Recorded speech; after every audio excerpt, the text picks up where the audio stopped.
Raiders safety Jonathan Abram was one of the breakout stars of this year's season of Hard Knocks. His rookie season cut short in week 1 when he tore his rotator cuff in labrum against the Broncos. Jonathan, kind enough to join us now. Stephen A. can relate. He actually just had the same injury. How are we doing, Jonathan? Thanks for being with us.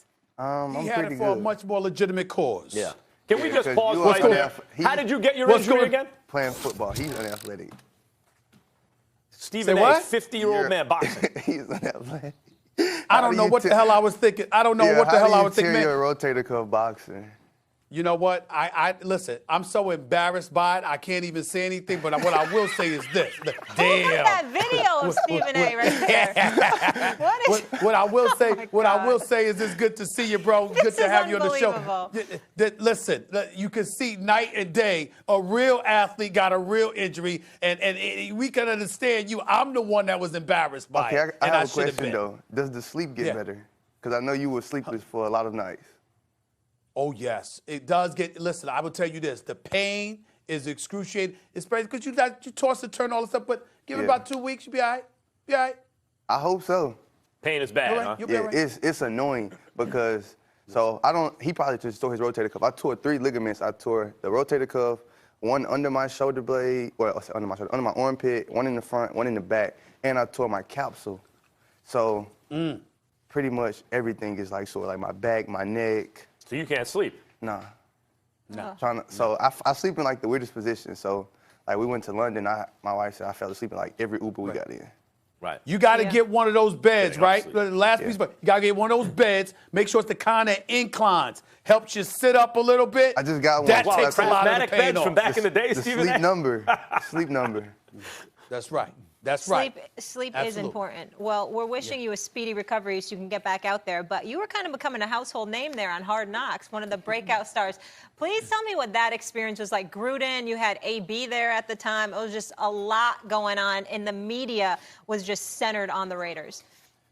It was very different from anything I've experienced before. You know, coming straight out of college. Not what I expected for my first, training camp. But I will say it was fun, Gruden, the team loves him. Everyone in the building loves him. He brings energy day in, day out. One thing when you see him, Gruden is going to be Gruden. He's going to be excited to see you. But that first training camp, like I said, it was just different, But I feel like the media done more and made more of a story than what it really was. We were just practicing, getting better every day, just focus on us. And, it's, the effect is showing now. That's why we're 3-2. We were just focused on playing football. You weren't feeling the AB drama? No.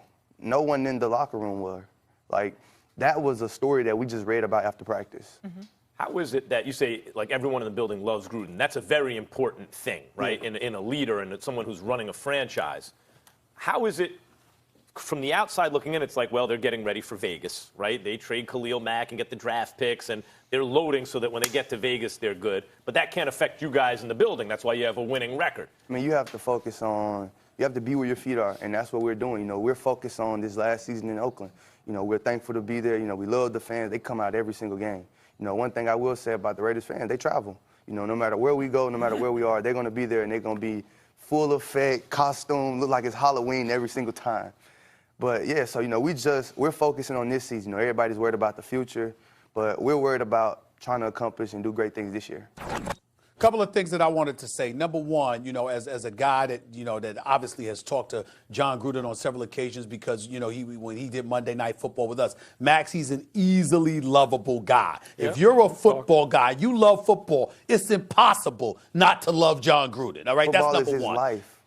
That's right, absolutely. But number two, he's going to love you if he doesn't already, because when he had to pull you aside in Hard Knocks and tell you to calm down, you can't be hitting your own teammates. I don't give a damn what you do to the other team, but not to your own teams. You, to me, is a guy that personifies that silver and black mystique. I want to know, how mindful are you of that? Are you just being you? Or does it elevate, or did it elevate to another level the minute you put on silver and black because you knew what their mystique was like from decades ago? It was a lot of me just being me, but like I said, the one thing Gruden does do, he encourages everyone to be themselves, but, you know, they do a great job of, you know, just teaching everybody in the building about the history of the Raiders. You know, they had a lot of the older guys come in, you know, like George Atkins. He comes to every single practice, every single game. Like, he's always around. And it's pretty much a standard set. You know, we're just trying to uphold the standard and bring back, you know, what the Raiders once were. Jonathan, we were just talking about with Ryan Clark the Baker Mayfield situation and how when some guys talk, if they haven't done it yet, defensive players come after them, hunt them differently. Can you speak to that at all as a defensive player? Are there some players who you're like, ooh, I got it out for that guy, and that actually helps you elevate your game? Yeah, I mean, in a way, like Ryan said, you know, quarterbacks, I mean, it's hard to be a tough guy because, I mean, you're playing quarterback. No one is really going to hit you, especially not in today's game, you know. They do a great job of protecting the quarterbacks, but it's just like, you know, you've seen it from Nick Bosa, you know, it made him ready to hunt. You know, like everybody said, he hunted that game. You know, Baker, he does talking before the game. You know, all the eyes was on Baker. So, you know, I think that got the So in other words, you're saying going. Because quarterbacks are so protected nowadays, they just shouldn't be the type to talk and act like tough guys. If they want to be tough guys, show it through your play, show it through getting up after you get hit, that kind of thing. Because the guys on the defense know, come on, man, we can't even breathe on you. Yeah. That makes you dislike like, did them. you see the Packers game when Rashawn Gary slapped the quarterback head and got a roughing the passer? Yeah, right. Yeah. Speaking of that, Vontaze Burfict, your teammate, getting suspended for the helmet-to-helmet hit. What was your reaction to that when that happened? It was on Jack Doyle. I think that was the suspension was I think they're overdoing it. You know, I've been around Vontaze for going on a couple months now, and that's probably one of the best guys in the building. You know, everyone in the building loves him. You know, he's changed just the entire culture. You know, people may not say it, but I mean, he is an enforcer. He was what the silver and black was like back in the day. And, you know, they're trying to get away from that with, you know, today's game, you know, not leading with the helmet, you know, and I understand that, trying to protect players. But, I mean, he's just playing the game the way he knows that's meant to be played. So is that, to Stephen A's point, the silver and black? Stephen A, real quick, Gruden takes in Vontaze Burfict, Antonio Brown. These are, however you slice it, bad boys, right? Is that something to that? Is that something that Coach wants, that to be known as the bad guy? Yeah, I mean, like As he a said, team? you know, he's not into dreams. He's into nightmares. He's into crushing dreams. He really means that. You know, you have dreams of winning the Super Bowl. He want to crush your dreams. Who's he? John Gruden. You know, and that's what he's trying into nightmares. That's what he's trying to. a good quote. That's why they call him Chucky. He's trying to instill that into the guys. You know, we're not nice guys. We're not here to be your friend. You know, we're not out there to, you know, hey, shake hands. We're here to crush you every single game. You know, and that's what he's trying to instill.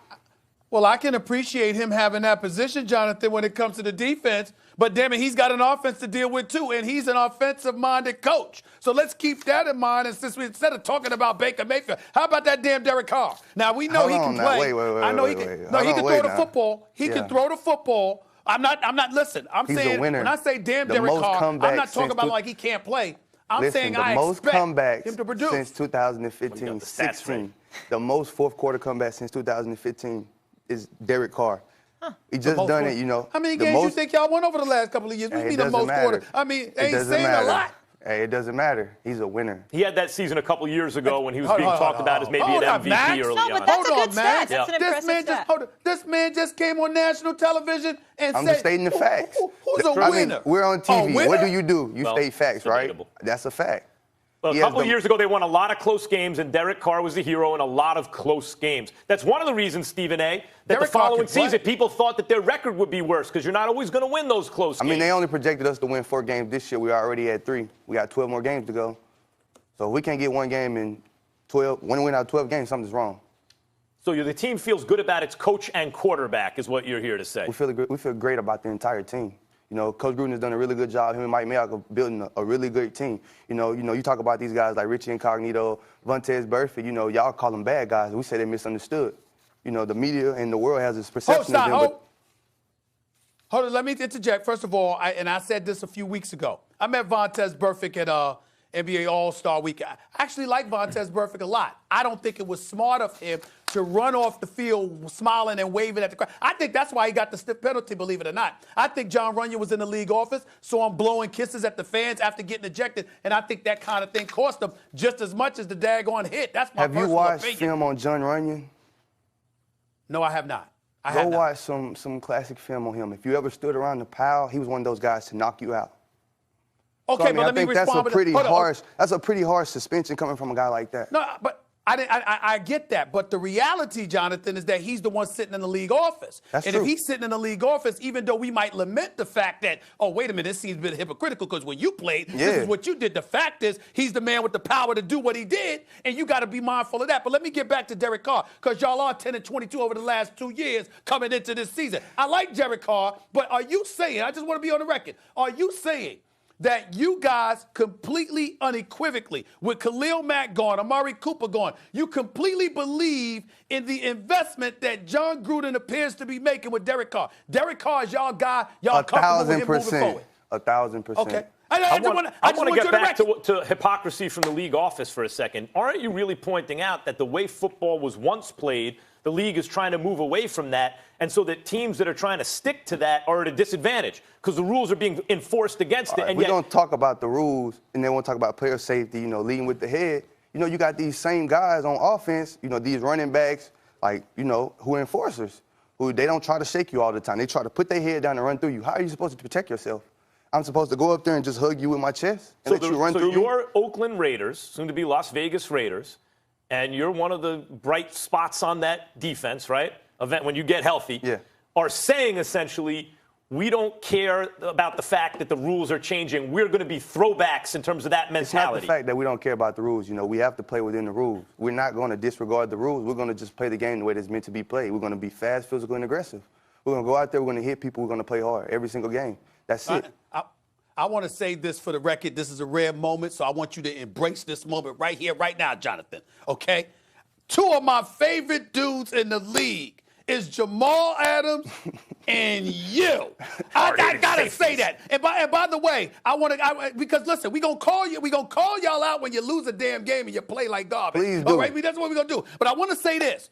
I'm very pleased with the job that John Gruden is doing. I think he deserves our credit for it. Mike Mayock, I think he's doing a good job. You to me, are going to be the new face of it. Got to get the shoulder right, bro. Got to get the shoulder right. Can't be walking around with the rotator cuff stuff. But when you get on the field, you're going to be the face of the Raiders for years to come. I'm just hoping that Derek Carr follows suit. He will. You heard what I'm saying. But do you know, based on your answers right now, somewhere Ice Cube is smiling. Somewhere old school Raiders fans, you're talking the talk that they want to hear.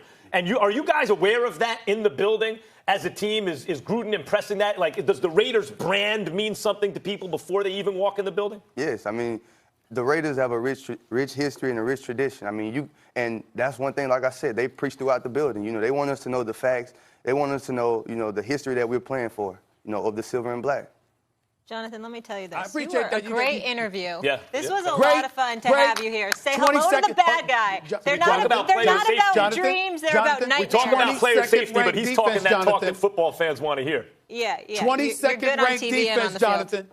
They got to get it. They got to get there. They got to improve that number right there. Did you watch the game in London? Did you watch the Raiders? I did. So what did you think of the game?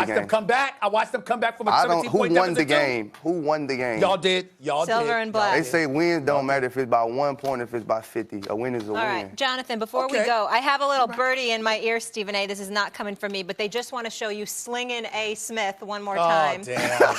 Oh, Lord. If you have anything. Stephen A., I distanced myself from Slingin' A. Smith, and that shot... I deserve it. That we just wanted to end on that note. Jonathan, Jonathan, great to have 100 times better in that sling than I ever did. I know that much. Stephen A., was that a non-contact injury? Hell yes. That makes it even worse.